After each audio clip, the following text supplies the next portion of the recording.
The world is going to have a new monetary system in this decade that we're in. We're going to experience this huge deflationary crash around the world, and people will just lose confidence in currency. And what do they always go back to throughout history? Time after time, for the last 5,000 years actually, they always go back to gold and silver. We are entering a period of financial crisis that is the greatest the world has ever known. The wealth transfer that will take place during this decade is the greatest wealth transfer in history. Wealth is never destroyed, it is merely transferred, and that means that on the opposite side of every crisis there is an opportunity. The great news is that all you have to do to turn this crisis into your great opportunity is to educate yourself. I believe that the best investment that you can make in your lifetime is your own education. Education on the history of money, education on finance, education on how the global economy works, education on how all of these guys, the central bankers, the stock market, how they can cheat you, how they can scam you. If you learn what is going on and how the financial world works, you can put yourself on the correct side of this wealth transfer. Winston Churchill once said that the further you look into the past, the further that you can see into the future. This program is all about creating your own crystal ball, being able to gaze into the future, being able to change this crisis, the greatest crisis in the history of mankind, into your great opportunity.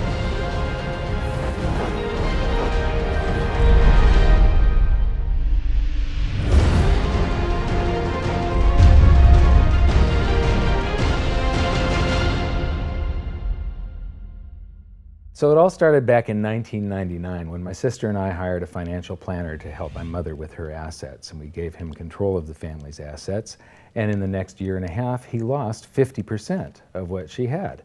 You know, he would come to us every 6 months, we'd have a meeting, and he'd have this smile on his face, just ear to ear smile, going, "We did really well. The S&P lost 24% and you only lost 18."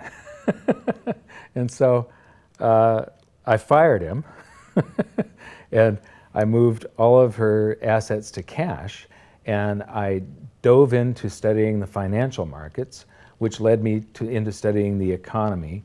And when you start reading about the global economy, the people that are concerned with trade deficits and budget deficits, it's the hard money advocates, the gold community. And once I started reading them, they also write about monetary history, and then I really fell in love.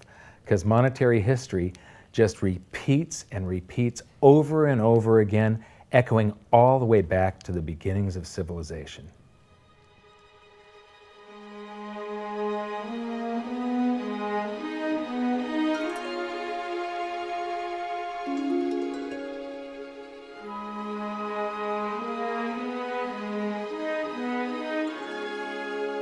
Gold and silver have been the predominant currencies for about 5,000 years, but it wasn't until somewhere between 680 BC and 630 BC that they became money. That's when they were minted into coins of equal weights somewhere in Lydia, where each coin was the same size and had the same weight. This made them interchangeable. It's called fungible. At that point, they became useful as a unit of account, a measurement.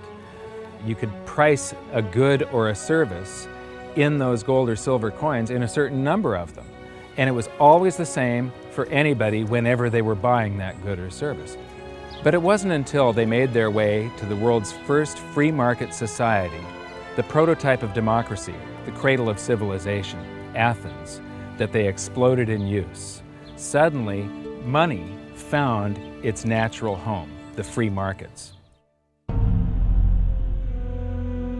Athens was the first society to have a working tax system and free markets.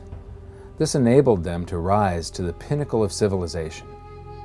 Their prosperity allowed them to create great works of art and achieve a level of architecture and engineering that the world had not yet seen.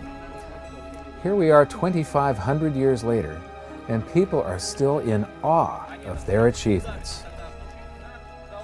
It was truly a fantastic period in human history, and the Athens star shone brightly for many years. So this begs the question, what went wrong? how did such a great and powerful civilization fall? The answer lies in the same pattern that we see throughout history: too much greed and too much war. It was when the Athenians got involved in the Peloponnesian Wars, a war with Sparta, that their monetary problems began.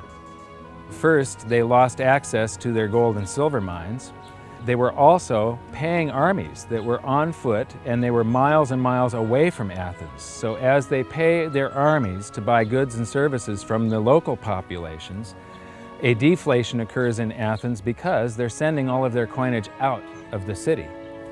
Then they started debasing their coinage to pay for the war.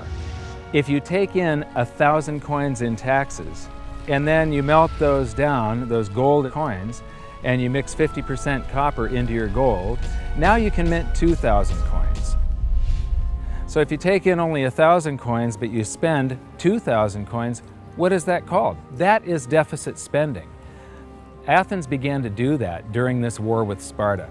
They also had these great public works, which were very expensive, and they finished the Temple of Athena Nike during the truce in the middle. There was a 6-year truce in the middle of this 27-year war. So they didn't stop their great public works and allow their market economy to heal from the expense of this war. As they debased their coinage, people would take the new debased coins at face value at first, until there were a whole bunch of those.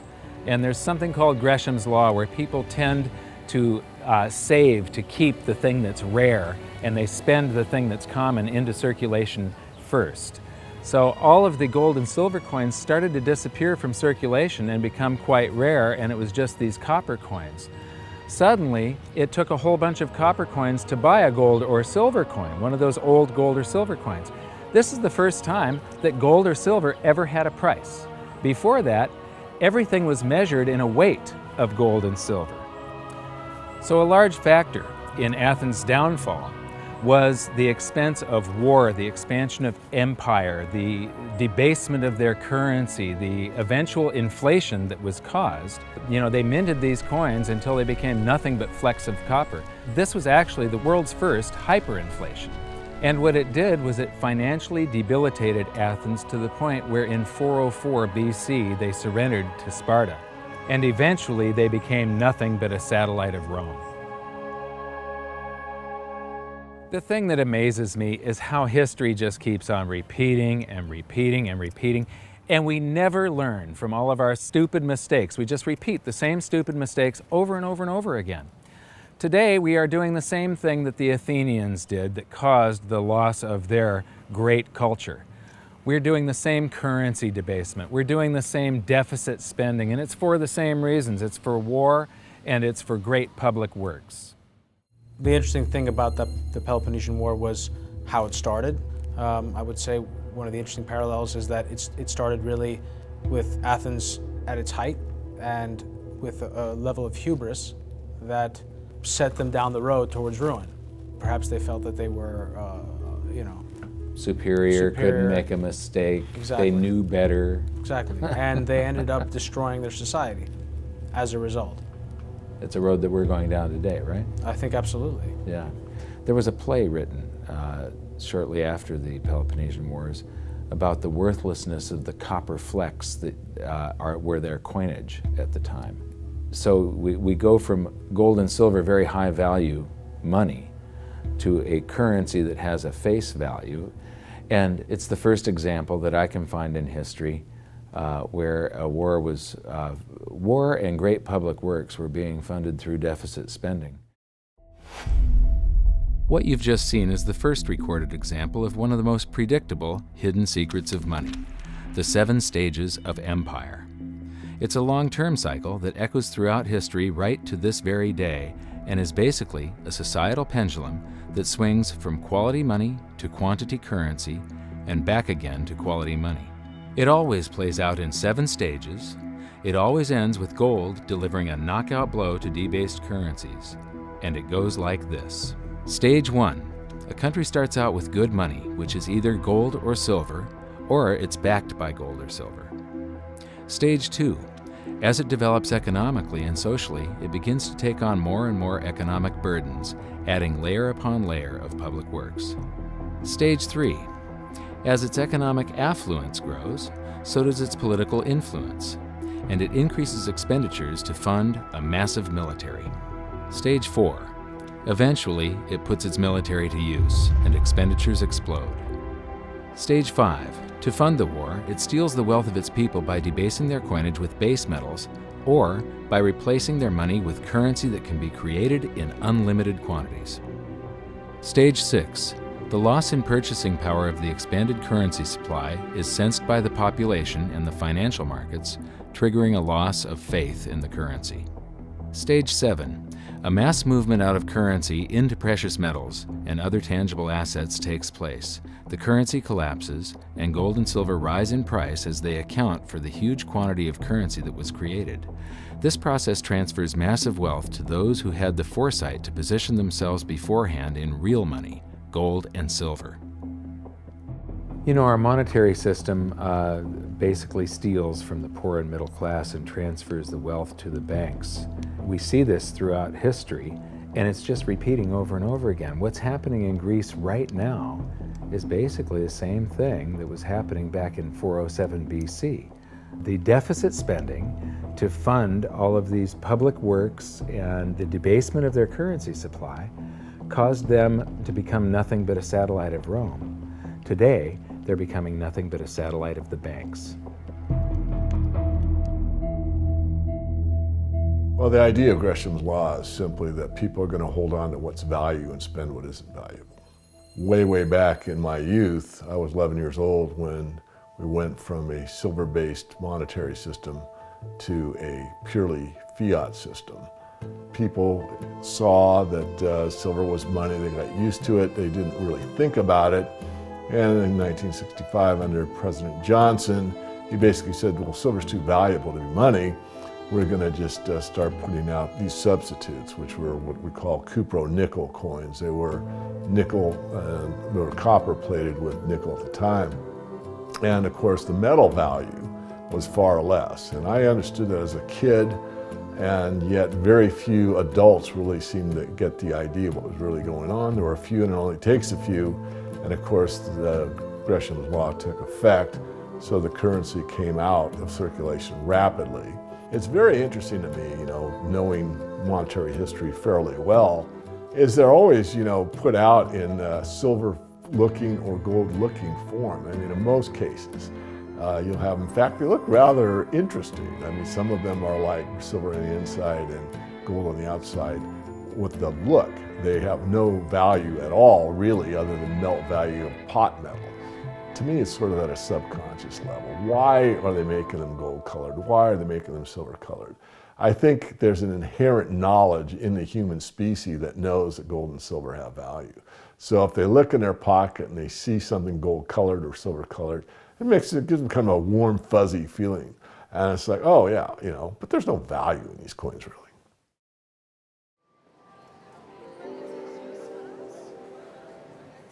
The next question is, how does this affect you?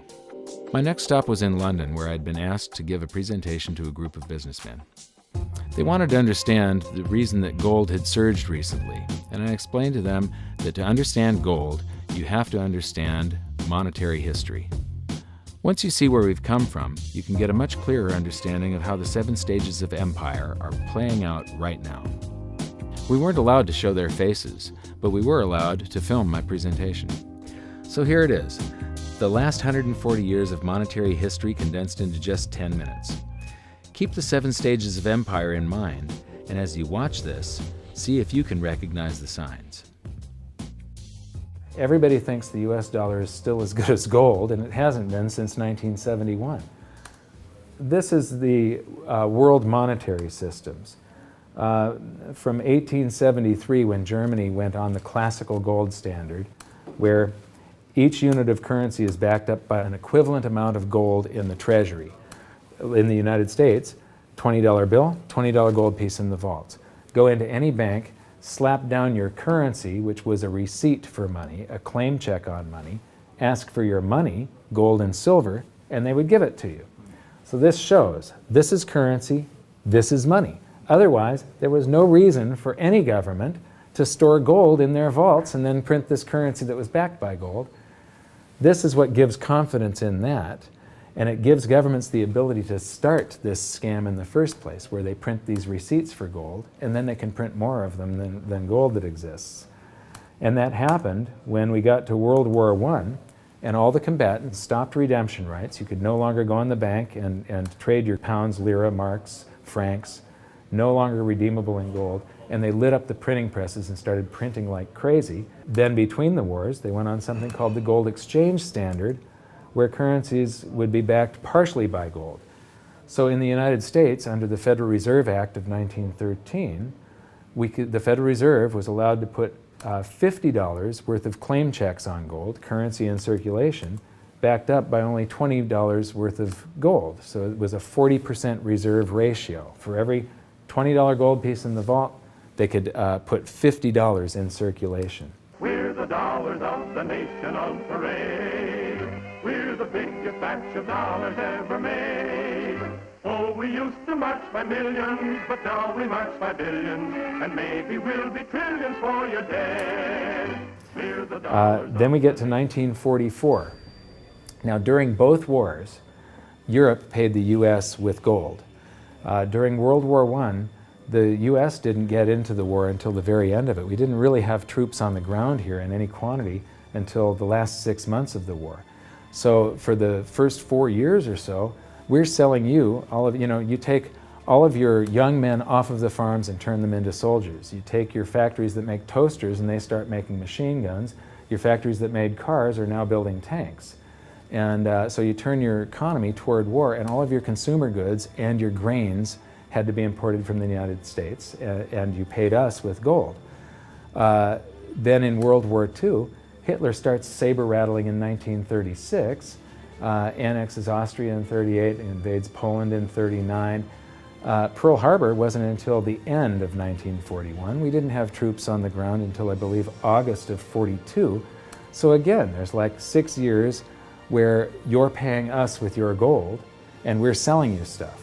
This is where Americans have this myth that war is good for the economy. War is good for the economy if you're not in it and you're selling them the tools of the trade.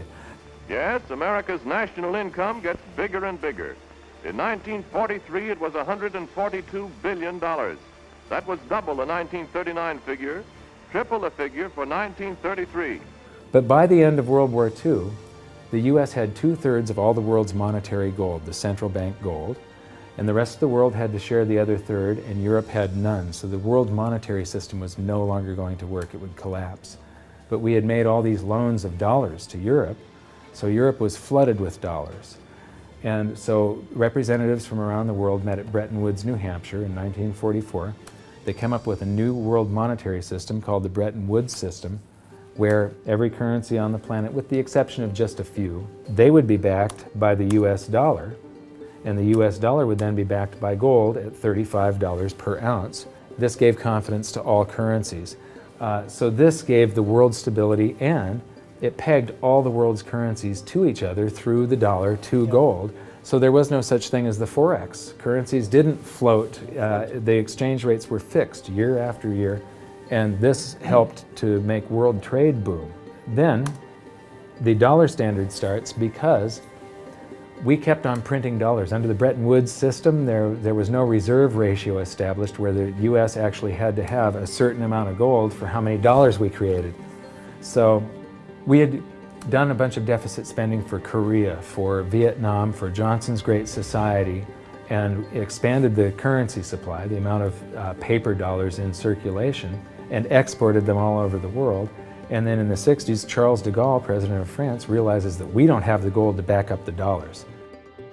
Le fait que beaucoup d'États acceptent par principe des dollars au même titre que de l'or entraîne les Américains à s'endetter, et à s'endetter gratuitement vis-à-vis de l'étranger, car ce qu'ils lui doivent, ils le lui payent avec des dollars qu'il ne tient qu'à eux d'émettre. Nous estimons nécessaire que les échanges internationaux soient établis comme c'était le cas avant les grands malheurs du monde,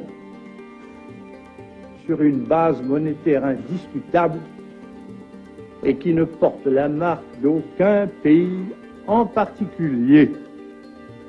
Quelle base? En vérité, on ne voit pas qu'il puisse y avoir réellement de critères, d'étalons autres que l'or. And he starts asking, France asks for their gold and trades in the dollars. And at that point, other countries saw this and start jumping on board. And the US lost 50% of its gold from 1959 to 1971. But we still had, in 71, about 12 times more dollars that we had created than there was gold. And this run on the bank, basically, the US now being the bank, this is a giant worldwide bank run, because the US, for the second time, had committed a fraud and created more receipts for gold than there was gold. It's that simple. Then finally, the markets sort of sensed this. And Nixon was forced to take us off the gold standard, because if he had paid out gold until it got to zero, once we couldn't pay on some of those dollars, the entire worldwide monetary system would have collapsed. I have directed Secretary Connally to suspend temporarily the convertibility of the dollar into gold or other reserve assets, except in amounts and conditions determined to be in the interest of monetary stability and in the best interest of the United States. In full cooperation with the International Monetary Fund and those who trade with us, we will press for the necessary reforms to set up an urgently needed new international monetary system. And on August 15th, 1971, all the world's currencies became fiat currency. I don't know why the rest of the world didn't rush out and hang him, but they didn't. They just all went along with this. To our friends abroad, I give this assurance. The United States has always been and will continue to be a forward-looking and trustworthy trading partner. There have been thousands upon thousands upon thousands of fiat currencies throughout history, and there isn't one that survived. It is a 100% failure rate. And we started this experiment where all the world's currencies would be fiat currencies simultaneously in 1971. But what we have here, 30 to 40 years, different monetary system, 30 years, 28 years, 39 years plus, what's next? The world is going to have a new monetary system in this decade that we're in. We're going to experience this huge deflationary crash around the world. The world will probably end up on some sort of new monetary system, probably after governments try and print their way out of this and cause hyperinflations of all the currencies, and people will just lose confidence in currency. And what do they always go back to throughout history? Time after time, for the last 5,000 years actually, they always go back to gold and silver. In a world of floating currencies, and that's what all national currencies are today, they bob up and down relative to each other, but they're all sinking relative to gold. That includes the dollar as well as the euro and the British pound and all the others. They're going to continue to lose value, continue to lose purchasing power. Personally, I don't think there's any way of avoiding what is coming. There's no way to fix it right now. There's only a way to either let it wipe you out or to benefit from it.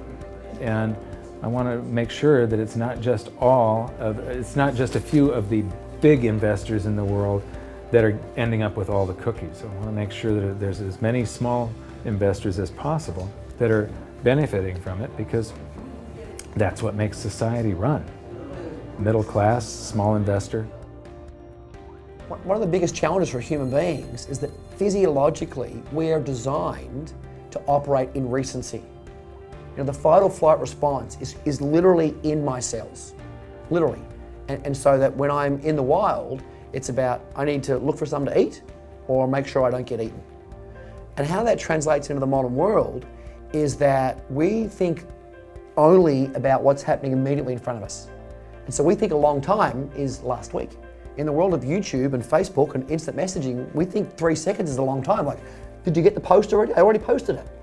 And the reality is, if you look at history, and I don't mean a week, I don't mean a month, I mean decades, I mean 100 years, I mean a couple of 100 years, I mean more than a couple of 100 years, you can start to see some patterns. You can see some things that are going on because history repeats itself. There are some trends and there are some movements that you can learn from.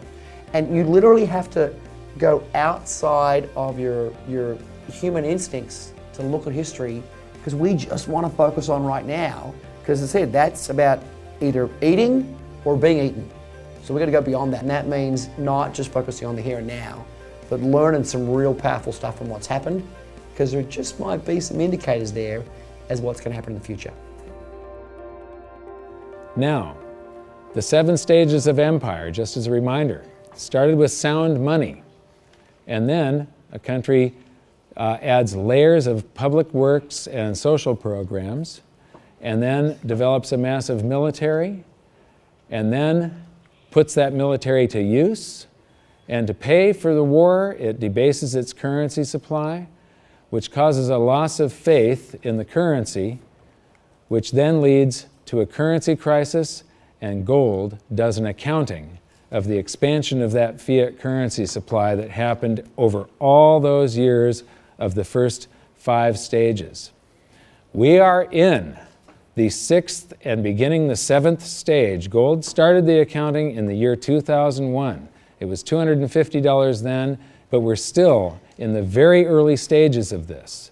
Well, that's right. I think one of the problems with gold is people just don't understand it. I mean, for one thing, it's sort of been banished from the curriculum for 35 years. We have going on 2 generations of academics and scholars who have never studied gold.